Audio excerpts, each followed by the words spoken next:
প্রিয় দর্শক, একবার নিজেকে কল্পনা করুন আপনি ৭০ বছরের একজন মানুষ। ঘর ফাঁকা, ছেলেমেয়ে সবাই ব্যস্ত, বন্ধুদের কেউ বেঁচে নেই। বউ বা স্বামী হয়তো অনেক আগেই চলে গেছে। আপনি বসে আছেন জানালার ধারে, এক কাপ চা নিয়ে, কিন্তু সেই চায়ের স্বাদটা যেন আর আগের মতো নেই। কেন জানেন? কারণ সেই বয়সে মানুষ শুধু চা খায় না, মন খুঁজে ফেরে ভালোবাসা, সম্মান আর আত্মতৃপ্তি।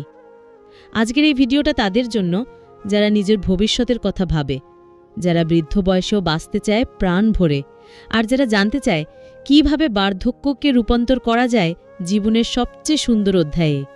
তাই এখনই অনুরোধ করব, চ্যানেলটি সাবস্ক্রাইব করে দিন, পাশে থাকা ঘণ্টাটি বাজিয়ে দিন, কারণ আমরা প্রতিদিনই এমন জীবনের গভীরতম সত্য, সম্পর্ক, মানসিক শান্তি আর আত্ম উন্নয়নের কথা বলি। মূল বক্তব্য: বুড়ো বয়সে সুখ পেতে চাইলে এই ৫টি কাজ নোংরা হলেও করুন। ১. নিজের যৌন চাহিদাকে অস্বীকার করবেন না, বরং স্বাভাবিক ও স্বাস্থ্যকর উপায় খুঁজুন। যৌনতা শুধু যৌন সম্পর্কের মধ্যে সীমাবদ্ধ নয়, এটি এক ধরনের সংযোগ, স্পর্শ, ভালোবাসা, আবেগ এবং মানসিক প্রশান্তির প্রকাশ।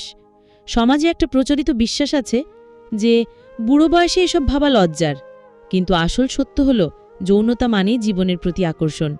আমার দেখা এক বৃদ্ধ দম্পতি, ৭৮ আর ৭৩ বছরের, তারা প্রতিদিন রাতে একে অপরের হাত ধরে গল্প শুনে ঘুমান। ছেলেমেয়েরা হাসে, নাতিরা অবাক হয়, কিন্তু তাদের চোখে যে প্রশান্তি, তা এই পৃথিবীর সবচেয়ে দামি ঔষধেও পাওয়া যায় না।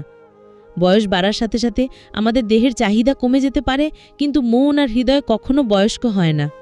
যৌনতা নিয়ে সচেতন হওয়া, শরীরের স্পর্শ, সঙ্গীর প্রতি ভালোবাসা প্রকাশ করা, এগুলো উপেক্ষা করলে আপনি ধীরে ধীরে নিজেকে একটা খোলসের ভেতরে বন্দি করে ফেলবেন। ২.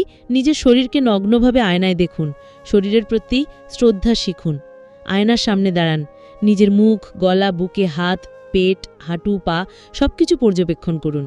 এই অভ্যেসটা সমাজে নোংরা বলে চিহ্নিত, কিন্তু এটি এক ধরনের আত্মসচেতনতা আর আত্মস্নেহ।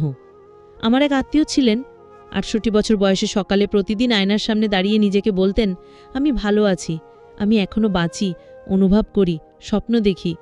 তার শরীরে একদিন ছোট একটি দাগ দেখেছিলেন, পরবর্তীতে ধরা পড়ে স্কিন ক্যান্সার। দ্রুত চিকিৎসায় তিনি বেঁচে যান। আপনি যদি নিজের শরীরকে সময় না দেন, তাহলে একদিন শরীর আপনাকে সময় দেবে না। ৩. হস্তমৈথুন বা নিজেকে শারীরিকভাবে খুশি রাখার চর্চা লজ্জার নয়, এটি মানসিক ভার মুক্তির অংশ। হ্যাঁ, শুনতে লজ্জাজনক, সমাজে নিষিদ্ধ বিষয়ের মতো মনে হয়, কিন্তু বৃদ্ধ বয়সে মানুষ একা হয়, সাথী হারায়, মন চায়ের একটা অনুভব। এই অনুভবগুলো দমন করলে বিষণ্ণতা, ক্লান্তি, মানসিক চাপ জন্ম নেয়। মনোবিজ্ঞানীরা বলেন, নিজের চাহিদা পূরণে নিজেই নিজের যত্ন নেওয়া, নিজেকে সম্মান দেওয়া, এটা আত্মবিশ্বাস গঠনের মূল কাঠির চাবিকাঠি।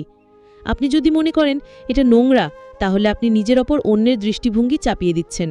আপনার শরীর, আপনার মন, আপনার অনুভূতির অধিকার আপনারই। ৪. নিজের চাওয়া পাওয়া স্পষ্ট করে বলুন, কারো অনুমতির অপেক্ষা নয়। আপনি কি সবসময় ভাবেন যে ওরা না চাইলেও আমি কিছু চাইব না? আপনি কি নিজের মনের কথা নিজের ভেতরেই গিলে ফেলেন? এক বৃদ্ধ বাবা ছেলের বাসায় থাকতেন, ৩ বেলা খাবার পেতেন, জামা কাপড় পরিষ্কার হতো, চিকিৎসাও চলত।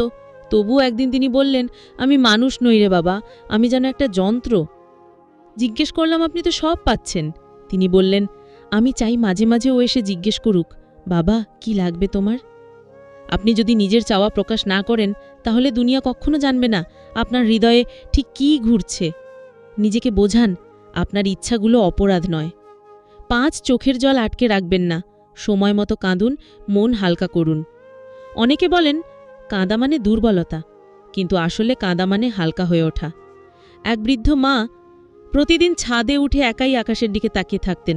জিজ্ঞেস করলে বলতেন, সব ভালো আছি। কিন্তু একদিন হঠাৎ বাথরুমে পড়ে গেলেন। চিকিৎসক বললেন, স্ট্রোক হয়েছে। বছর ৩ পর যখন কথা ফিরল, তখন বললেন, আমি কাঁদতে পারতাম না, সবার সামনে কাঁদলে নাকি দুর্বল মনে করত, তাই সব কিছু চেপে রাখতাম। এই চেপে রাখা আবেগই একদিন শরীরের ভেতরে বিস্ফোরণ ঘটায়। তাই কাঁদুন, একা, নির্জনে, প্রিয়জনের সামনে কাঁদুন। এই কাঁদা আপনাকে মুক্ত করবে। প্রিয় দর্শক, আজকে যেসব ৫টি কাজের কথা বললাম, সেগুলোকে অনেকে নোংরা, লজ্জার, অপ্রাসঙ্গিক বলে উড়িয়ে দেয়। কিন্তু এটাই সত্য, এই কাজগুলোর মাঝেই লুকিয়ে আছে বৃদ্ধ বয়সে সুখী থাকার সবচেয়ে বড় গোপন রহস্য। নিজেকে ভালোবাসুন, নিজের চাওয়াকে সম্মান করুন, নিজের শরীরের সাথেও বন্ধুত্ব করুন। নিজের জন্য কাঁদুন, হেসে উঠুন এবং ভয় পাবেন না, বরং জীবনের শেষ অধ্যায়টাকেও ভালোবেসে বাঁচুন। আপনি যদি চান জীবনটাকে পুরোপুরি অনুভব করতে, তাহলে এখনই চ্যানেলটি সাবস্ক্রাইব করে দিন, কারণ আগামী ভিডিওতে আমরা আরও গভীরে যাব জীবনের এমন সব গল্পে যা বলা হয় না, শোনা যায় না, কিন্তু অনুভব করা যায়। আপনাকে জানাই ভালোবাসা, শ্রদ্ধা আর আত্মার শান্তি। জীবন হোক পরিপূর্ণ, জন্ম থেকে মৃত্যুর শেষ মুহূর্ত পর্যন্ত। ধন্যবাদ।